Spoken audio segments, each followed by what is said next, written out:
এখানে আমাদের বসার উদ্দেশ্য হচ্ছে বাবু ভাই আছে, আমাদের লিখন ভাই আছে, তারপরে কাকা আছেন, তারপরে এই ভাই আছে, তারপরে রাকিব কাকা সহ আমরা যারা আছি, আমাদের উদ্দেশ্য হচ্ছে আমাদের গ্রামের একটা ছেলে সিরাজুল, তিনি অনেকদিন যাবত অসুস্থ। তো ভাই যেহেতু একটু অসহায় অবস্থায় বর্তমান পড়েছে, তো আমাদের যার যতটুকু সামর্থ্য আছে এতটুকু সামর্থ্য অনুযায়ী আমাদের প্রতিবেশী হিসেবে সিরাজুলের পিছনে দাঁড়ানোটা আবশ্যক। নবী সাল্লাল্লাহু আলাইহি সাল্লাম তার যৌবনকালে একটা সেবা সংস্থা করেছিলেন, আমরা জানি হিলফুল হুজুর। উদ্দেশ্য ছিল মানবতার সেবা করা।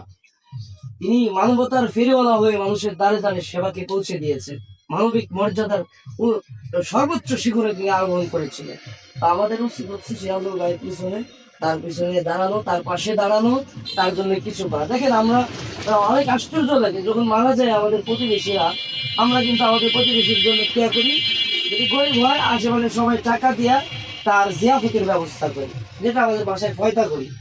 অথচ এই অসুস্থ মানুষটা বাঁচা থাকা অবস্থায় সে টাকার জন্য চিকিৎসা পাচ্ছে না, অথচ তার পাশে আমরা দাঁড়াইতে পারতেছি না। আমাদের ভাই আমাদের চোখের সামনে এভাবে অসুস্থ হয়ে হসপিটালে বেডে কাতরাচ্ছে, অথচ তার পাশে আমরা দাঁড়াইতে পারতেছি না।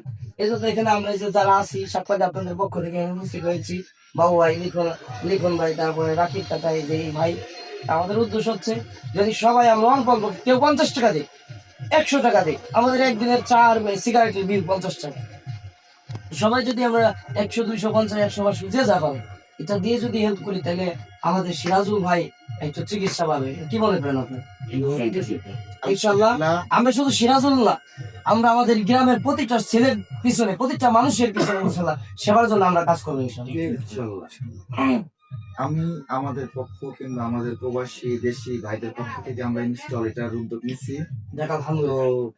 এখানে অবশ্যই তার পাশে দাঁড়াইছি কিংবা আমরা খোঁজ খবর নিচ্ছি, এটা নিয়ে আলোচনা হয়েছে, লিখন ভাই করছে কিংবা আমার ভাইরা বড় ভাইরা করছে। আমি নিজেও ইনস্টল ওটার খবর নিচ্ছি 2 বার। তো আসলে ঘটনা কি, তো আজকে ওনাকে দেখতে পাঠানো হয়েছে।